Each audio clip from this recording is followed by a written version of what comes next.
Uttarakhand, the Devbhoomi of India, is facing extreme climate events since the last few years. And every year, the southwest monsoons triggers disasters in this region, which are already prone to geological instability. It becomes important and relevant to map these vulnerable points to ensure preparedness. Susceptibility mapping plays a vital role in early warning and providing alerts to the SDMAs. Today, let's see how Site Suitability Modeler of ArcGIS Pro helps find these susceptibility zones using the layers from Living Atlas.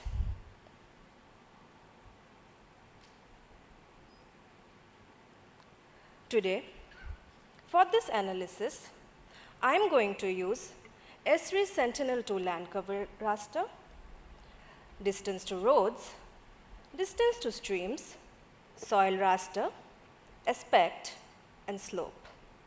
Using these layers, I created my site suitability raster with the areas in red highlighting areas more prone to landslide. After I had these layers, I filtered my raster for area which had a susceptibility more than 7.5. And to further validate my findings, I pulled the NASA's landslide event layer, and I did a spatial query of select by location.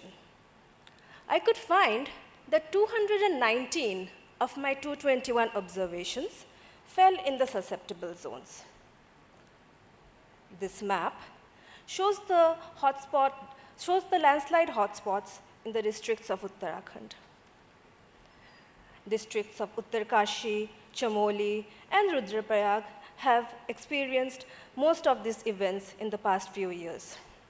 And with this, I want to hand over to Saranya, who will now show us how we can leverage GeoAI to create foundational GIS layers for disaster preparedness. Thank you, Shivangi. Creating foundational GIS layers is important for any project. It forms the baseline on which all the other analyses are built upon. So since this area of interest seems to have a lot of canopies, I'll be using high-resolution canopy height estimation model in ArcGIS Living Atlas to extract the canopy heights. And to get the building footprints, I will be using building footprint extraction model for India. Using extract features using AI models tool, you can call multiple models, and let's take a look at some of the results. So here, all the light green pixels depict canopies that are less than 12 meters. Their pattern shows that this is a plant plantation, and since this area is famous for apples, chances are this is an apple orchard. And using the building model, we also have buildings surrounding this orchard. Unfortunately, this area had a disaster recently, and we received the post-event imagery from Cartosat 2F, which showed us there was significant damage to both life and property. Using change detection wizard in ArcGIS Image Analyst, I was able to delineate the damaged area. To understand the effect of precipitation, we pulled the weather API records and calculated what was the minimum and maximum precipitation 10 days on and before the event. The minimum was 3.6 mm, while the maximum precipitation was about 51.9 mm. Now, all of these layers were then overlaid on a 3D scene to understand the damage. This gave us a better perspective of what were the buildings and orchards that were damaged present within this damaged scenario. Now, when this event happened, there was a lot of debate on what caused this. Was it a flash flood, landslide, mudslide, or cloudburst? We wanted more information, and we needed inputs from SAR.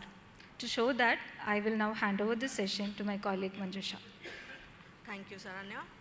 SAR, as we all know, is an active remote sensing technology that can penetrate through haze and cloud, thereby making it very valuable in case of disaster-prone regions where cloud cover is too much. Using the plethora of ENVI SARscape automated workflows, I can work with both the intensity and the phase component of SAR dataset. For this event, we calculated using the coherence change detection workflow around the time series of the disaster, the entire coherence, and could compute that there was a major difference in the coherence pre-event and post-event. Towards this, we can also use the coherence matrix viewer that will let me know how my coherence have changed over the period of time. On the top left of the matrix, we can say a highly stable and a high coherence, which can be seen in green and yellow. Towards the bottom, we can see that there is a drop in coherence, and therefore we can understand the location and the timeline that is after 24th of July.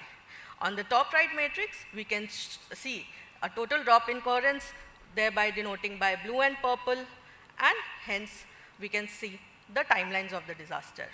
As Saranya mentioned, there was apple orchards in the area, and this can be easily known by enhanced DPSVI tool, which is similar to NDVI in optical. The pre-event shows a stable high vegetation, whereas the post-event has shown a damage in vegetation. Let us now investigate the phenomena that might have taken place. The phenomenon, as we can see, exploits the phase component of SAR data. And we can see that during the initial phase of the year, the ground was majorly stable. After computing the S-bars for around 6 months, we can see that there was a drop in coherence around the timeline of the disaster. This sudden dip in graph around the timeline of the event shows an anomaly and the deformation. This is due to the surface dramatic change due to debris flow and deposited materials, which induced complete decorrelation as previously shown. We can now validate this using the optical imagery for the same area and computing the normalized mud index.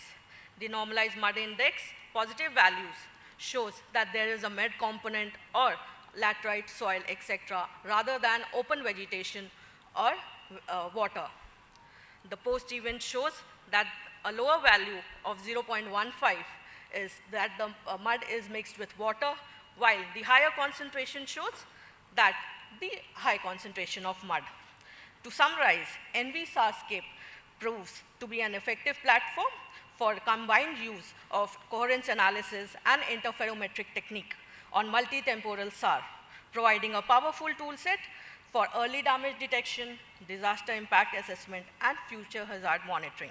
Based on available analysis, the observed phenomenon is more likely to be a result of mud flow triggered by continuous rain for past 10 days.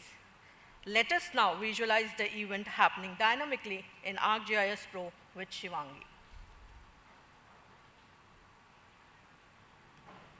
Now let's see the simulation in action using simulation tools within ArcGIS Pro. We are seeing the area of interest which was hit by a disaster recently. Such simulations help us replicate real-life scenarios and identify possible causes for such events. These findings are crucial since the Himalayan states are witnessing nature's fury every now and then. To summarize, we could see how susceptibility mapping in ArcGIS Pro helps us take a step forward in our susceptibility mappings. High-resolution mapping helps us understand and find where these susceptible regions might be. With Saranya, we saw how we can use GeoAI to create foundational GIS layers of this area. We could also see how change detection and damage assessment can be done using different kinds of rasters. After that, with Manjusha, we saw the power of SAR imagery, and it helped us identify the likely cause of this event.